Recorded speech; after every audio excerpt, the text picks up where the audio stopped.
Hi fam! Welcome back to another vlog. So sa vlog na ito, isi-share ko na sa inyo ang budget and itinerary ng ating Kazakhstan trip. So ihiwalay ko itong vlog na to sa Uzbekistan budget and itinerary para mas maayos yung makuha yung mga detalye ng Kazakhstan and Uzbekistan. So tara fam, simulan na natin. Para sa mga bago sa channel na to, I usually do this budget and itinerary vlog every after travel, no? Para makapagbigay ng information sa inyo. Magkano ba yung dapat yung i-prepare if you also want to visit this country, and also makita nyo rin kung ano yung itinerary na ginawa ko para in case na nagpaplano rin kayong pumunta doon, may susundan din kayong itinerary. So yun fam, simulan na natin. Simulan natin sa pre-departure expenses. Ito yung mga binayaran ko bago pa man ako lumipad ng Kazakhstan. For the flight, again, ang nakuha ko is via Seoul. Originally, gusto ko sanang lumipad via Kuala Lumpur. Kasi nung nag-search ako sa Google, naghanap ako kung ano yung mga flights or airlines na pwedeng i-take papunta ng Kazakhstan.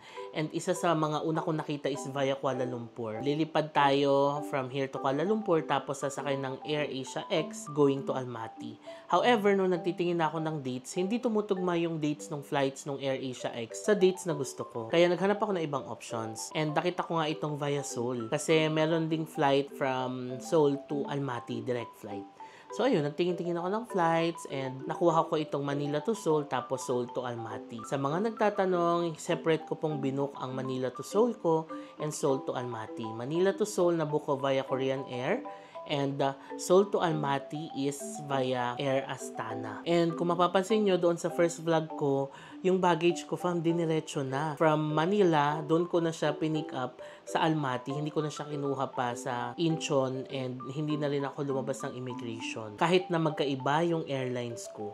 So, ang ginawa ng Korean Air, kinonect na nila yung flights ko ng Manila to Incheon, tas Incheon to Almaty. So, may ganong system si Korean Air na kukunin nila yung electronic ticket ko ng Air Astana from Incheon to airport, in-input nila sa system, tas kinonect nila sa flight. So, yun yung sinabi sa akin ng check-in staff, no? Na para daw hindi na ako lumabas ng immigration, i-connect na nila yung flight ko para dire-diretso na yung baggage ko, diretso na rin. So, ayun.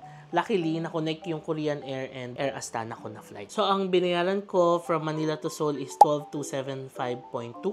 And then, yung Seoul to Almaty ko na Air Astana is 18,559, no? And then, of course, nagbayad ako ng travel tax na NAIA na 1,620. After that, nagbayad ako ng hotel. Almaty Hotel, December 3 to 7. Tapos, December 7 to 10. So, yung December 3 to 7 ko is 22,988.13 and 16,776.9 yung December 7 to 10. So, ang total ng pre-departure expenses ko ay 72,219.23. I know, ito talaga yung mahal, no? If you're also planning to go to Kazakhstan, medyo mahal talaga yung flight ticket. Pero the rest naman ang gagastusin nyo once na makaland kayo sa Kazakhstan, mura na lahat. Makikita nyo yan mamaya. So, day 1 na tayo ng Manila to Incheon to Almaty. So, nag-Yandex ako from Almaty Airport to hotel for 2,190 tenge. And nag-dinner ako sa Bordak for 3,000 tenge. So, ang total na nagastos natin for day 1 is 5,190 tenge. By the way, nasa kanan pala yung PHP conversion. Kasi starting dito sa day 1, puro tenge na yung babanggitin ko. For our day 2, Kazakhstan walking tour. By the way, yung Yandex pala is parang Grab app. Same na same talaga kung paano natin ginagamit yung Grab dito. Ganun din yung Yandex. All you have to do is mag-register lang kayo doon sa app. Then yun, okay na. So, Yandex to Kazakhstan Hotel is 820 tenge. Yandex to Astana Square is 650 tenge. Tapos, nag-walk lang ako papunta sa Panfilov Park. And then, kumain tayo sa Green Bazaar ng plov. Ito ang unang-unang beses kong pagkain ng plov. And I would say na nagustuhan ko talaga siya kasi sobrang lapit ng lasa niya sa panglasang Pinoy. So, yung plov is 1,400 tenge. Tapos, bumili ako ng nuts sa Green Bazaar na 2,000 tenge. Pinasalubong ko yun dito. Tapos, kinain ko yun, remember yung macadamia nuts, na binalikan ko pa yung nagtitinda kasi walang binigay na pang-open. So, inopen ko pa doon yung macadamia. Tapos, nag-Yandex lang ako to hotel for 730 tenge. Tapos, nag-dinner ako sa Navat for 5,600 tenge. Ang sarap nung dinner nito sa Navat, no? Hindi ko talaga makakalimutan yung tinapay. Anyway, total na nagastos natin for day 2 is 11,200 tenge. Pag kinonvert mo sa peso, 1,255.61 pesos. only. O, diba? Ang mura. Anyway, day 3 na tayo, fam. Ito yung nag-winter wonderland tayo sa Medeo and Shimbulak. Nag-Yandex lang ako to Medeo for 2,950 tenge. And then, nag-coffee ako at Medeo Visit Center. Ito, nakalimutan ko na kung magkano yung coffee natin. So, hindi ko na siya nalagay. And yung photoshoot at Medeo na 10,000 tenge. Ito, fam, super tinawaran ko talaga, no, kasi ang mahal talaga. Pero ayun, nakuha ko at 10,000 tenge. Medeo ice skating rink, free naman kung maglalakad-lakad ka lang doon and magpipicture-picture. Tapos, naglakad tayo papuntang cable car to Shimbulak. Nagbayad ako ng 6,500 tenge for the cable car round trip. And then, kumain tayo ng truffle pasta. Tapos, nagkape tayo doon sa Cafe Gusto sa taas ng bundok. Isa yun sa pinakamasarap na cafe experience ko kasi ang ganda ng view talaga doon. Tapos, ang sarap ng pagkain. 9,200 tenge yung binayad ko. Nag-photoshoot ako at Shimbulak for 10,000 tenge. Nasa Instagram ko na yung photos niyan kung gusto niyo makita. Tapos, nag-avail ako ng drone video for 10,000 tenge. Ito, buti na lang, inoferan ako nito kasi pauwi na ako noon, as in, pasakay na ako ng cable car pababa. And then, inoferan niya ako kung gusto ko daw magpa-drone video. Ayun. And it turns out na yun yung pinakamagandang drone video na nakuha ko sa buong buhay ko. Ang ganda ng drone video, ang ganda nung pagkaka-video niya kasi makikita yung view ng bundok. Ginawa ko yung intro sa vlog. Super ganda. For 10,000 tenge, sulit na yun, di ba? And then, nag-grab to city lang ako or Sandik restaurant for 3,650 tenge and nag-dinner sa Sandik for 15,900 tenge. So, ang total na gastos natin for day 3 ay 68,200 tenge or around 7,600 pesos. Ito, medyo malaki yung nagastos natin dito kasi ilang photoshoot yung ginawa natin, tapos nag-avail pa ng drone video, and then medyo mahal din sa Sandik kasi I remember, restaurant ito doon sa isa sa mga hotels doon. For day 4, ito na ang Arbat Shopping Street and Arasan Wellness. Nag-lunch tayo ng lagman and yung tsaa for 3,300 tenge. Nag-coffee ako sa Starbucks for 2,000 tenge and nag-Arasan Wellness ako for 24,000 tenge. Yung sa Arasan Wellness, na-share ko naman na sa vlog kung ano yung nag-experience natin doon. Tapos nag-grocery ako at Magnum Express for 5,100 tenge and Plov dinner is 2,500 tenge. So, ang total na nagastos natin for day 4 is 36,900 tenge or 4,136.77 pesos. For our day 5, ito na yung expedition natin to Colsay Lakes, Candy Lake, and Sharin Canyon. Again, nag-avail ako ng tour sa Join Me Asia. Pwede nyo silang i-follow sa Instagram, tapos mag-inquire lang kayo doon. So, ang cost ng tour is 20,000 tenge. It was originally 32,000 tenge kasi nga 2-day tour sana pero na-cancel, di ba? So, nirefund naman sa akin yun. Naging 20k tenge na lang yung binayad ko. Nag-Yandex ako to Abay Avenue for 2,010 tenge. Tapos, we explored Sharin Canyon, Black Canyon. And then, dun sa Candy Lake, sumakay tayo ng horse for 6,000 tenge round trip. And nag-lunch tayo at Sati Village for 6,000 tenge. Nag-photoshoot tayo at Colsay Lakes for 15,000 tenge. I know, medyo mahal yata tong photoshoot na to, no? Pero, sige na, go na. Tapos, nag-coffee ako sa isang local coffee shop doon na may mabait na lady na nagtitinda. Yung tinuruan kami ng mga spasiba, yung mga thank you, ganon. 400 tenge and nag-Yandex ako to hotel. 1,190 tenge. Ito nakakapagod tong araw na to, fam, kasi ang haba nito. Ang haba ng expedition, para kang bumiyahe ng Baguio, tas ang dami mong activity ginawa sa Baguio, tapos babalik ka rin sa gabi. Parang ganun. From Manila, no? So, ganun yung feels niya. Total na nagastos natin for day 5 is 50,600 tenge or around 5,600 pesos. For day 6, ito na yung pumunta tayo sa Koktobe Hill.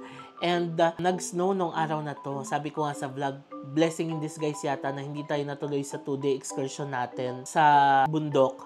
Kasi kung natuloy tayo doon, hindi natin ma-witness ang first snowfall in Almaty, Kazakhstan. So ayun, thank you Lord. At na-witness natin yung magandang first snowfall. Ang sarap maka-witness ng snowfall, grabe. Gumawa pa ako ng reels niyan, sumayaw tayo ng first snow ng EXO, diba? So, ayun. Nag-Yandex ako to Koktobe Cable Car Station for 1,350 tenge. And nag-cable car ako to Koktobe. Pero round trip na yun, 6,000 tenge. Kumain ako sa Abay Restaurant. Ito yung fine dining restaurant doon sa Toktok ng Koktobe Hill. ang sarap kumain doon and affordable. No, makakakain ka na sa fine dining restaurant na hindi ka gumagastos ng super mahal. 18,675 tenge yung binayad ko doon. And then, nung pauwi ako, bumaba ako ng cable car. Tapos, nag-explore lang tayo doon sa ice skating rink, no? And I decided to try the metro para maiba naman. By the way, yung mode of transportation sa Almaty, Kazakhstan, bus and metro talaga. And Yandex. So, prefer ko lang yung Yandex para mas convenient and mas madali tayong makarating sa pupuntahan natin. Anyway, nag-decide ako mag-metro para ma-try naman yung metro and super na-amaze ako sa metro ng Almaty. Napakalalim, ang ganda ng design ng metro, kakaiba siya. Russian-inspired architecture pa yun and ang ganda-ganda talaga niya. And ang mura, yung pamasahe ko nun sa metro, kung if I remember it correctly, nasa around 13 pesos. O tama, metro to hotel is 120 tenge or around 13 pesos, diba? Tapos, nag-quick grocery run na ulit ako sa Magnum Express, 2997 tenge. So, ang total na nagastos natin for day 6 is 29,142 tenge or around 3,200 pesos. For day 7 natin, ito na yung last full day in Kazakhstan. Pumunta ako ng National Museum and nagpasalubong shopping. So, Yandex to National Museum is 1,300 tenge and yung ticket doon is 700 tenge. Doon sa National Museum, ang ganda rin, no? Parang mas ma-appreciate mo yung rich history and culture ng Kazakhstan doon sa museum. Kaya, super okay talaga siyang gawin. Try to visit it, fam, kung pupunta rin kayo ng Kazakhstan. And then, nag-lunch ako sa Navat. Favorite ko yung Navat dun. Sarap kasi talaga. 9,800 tenge. And then, nag-Yandex ako to Monument of Independence for 790 tenge. And then, nag-Yandex to Rakhat for 800 tenge. And the Rakhat chocolates is 15,689. Ito ang sarap ng mga chocolates na to. Pinamigay ko rin to nung Christmas party and sa mga cousins. Nagustuhan nila. Tapos, Yandex to hotel is 970 tenge. So, ang total ng nagastos natin for day 7 is 30,049 tenge or around 3,300 pesos. For our day 8, ito na yung check-out na tayo ng hotel, goodbye Kazakhstan, and pa-fly na tayo papuntang Uzbekistan. So, ang kinastos ko lang nito is nag-Yandex lang ako to Almaty Airport for 3,360 tenge. Tapos, yung karugtong nito is doon na lang sa Uzbekistan budget and itinerary vlog natin. So, ito na. Ilagay na natin ang total sa screen.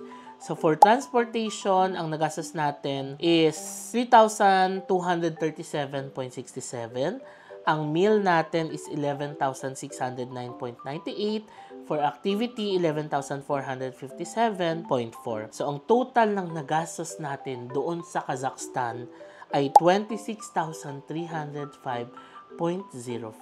Diba, fam? Sobrang affordable na nito for an 8-day trip sa Kazakhstan. 26,000 lang ang nagastos ko. Puro Yandex pa yan. Masasarap pa yung mga nakain ko and ang gaganda pa ng mga pinuntahan for only 26,000 pesos. Namahalan nga lang sa pre-departure expenses, flight and accommodation. Yun lang yung medyo mahal. So, kung i-add natin yung pre-departure expenses natin na flight, travel tax, and hotel accommodation, ang overall total na nagastos natin sa Kazakhstan is 98,524.27. So, dito sa baba, breakdown ko lang din, no, yung mga expenses. Flight, travel tax, accommodation, transportation, meal, activity, and pasalubong. So, kung ihiwalay mo yung transportation, meal, and activity, nasa around 26,000 pesos lang yung kailangan mong i-prepare na panggastos, no, doon sa Kazakhstan kung gusto mong magawa lahat ng mga ginawa ko doon and gusto mo ring ma-visit yung mga restaurants and gusto mo ring matry yung mga kinain ko doon. For 26,000 for 8 days.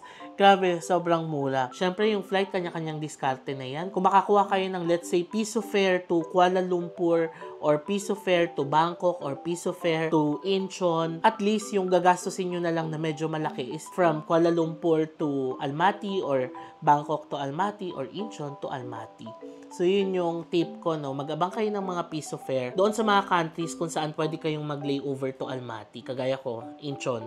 Hanap kayo ng piso fare to Incheon para mas mura yung Incheon to Manila nyo. Tapos, saka kayo mag-Incheon to Almaty. Or kung may budget naman, okay lang din. I-book nyo na yung Manila to Incheon Incheon to Almaty ninyo. So, ayun. Sa pag-search ng flights, ang ginagamit ko naman usually is Skyscanner or Google Flights. Yung dalawa lang yun, nagpapalit-palitan lang para makakita ako ng mga available flights kasama yung mga layover. So, ayun fam, that's it for the budget and itinerary ng ating Kazakhstan trip. Sana nasagot na yung mga tanong ninyo. Magkano nga ba ang kailangan kong i-prepare kung pupunta ako ng Kazakhstan? How much is the flight? Magkano yung accommodation? Magkano yung mga entrance tickets? Yung mga taxi from one point to another? So, lahat sinagot na natin dito. Kung meron pa kayong mga natitirang questions about our Kazakhstan trip, lagay nyo lang yan sa baba, tapos we'll try to answer everything on a different vlog. So that's it. Abangan nyo fam yung ating susunod na budget and itinerary vlog for Uzbekistan naman. So ayun fam, sobrang saya ko dito sa Kazakhstan travel na to. Again, Kazakhstan is visa-free para sa ating mga Philippine passport holders. Hindi nyo kailangan mag-apply ng visa. Basta mag-book kayo ng flight, pumunta kayo doon, then you're good. Makakapasok na kayo ng bansa nila. So kung may mga gusto pa kayong mapuntahan natin, fam, ilagay nyo lang yan sa comment section para makonsider natin, no? Ano yung mga places na gusto nyo pang marating natin. Ngayon na nakapunta na ako ng Kazakhstan and Uzbekistan, parang mas na-challenge na ako to visit yung mga non-mainstream destinations, no? Yung hindi masyadong pinupuntahan ng mga tourists, ng mga nagbabakasyon. Parang excited ako to explore new destinations. Kaya kung may mga suggestions kayo, lagay nyo lang yan sa comment section below. So bago ko i-end itong vlog na to, please follow nyo ako sa aking mga social media accounts, JM Banquisio sa Facebook, at JM Banquisio sa Instagram, and at JMBanquisio_ sa TikTok. Kung nagustuhan nyo itong vlog na to, please pakilike nyo naman and subscribe kayo sa channel ko and hit that notification bell para ma-notify kayo every time na magkakaroon tayo ng bagong upload. Maraming salamat sa panonood and I'll see you on my next vlog. Bye!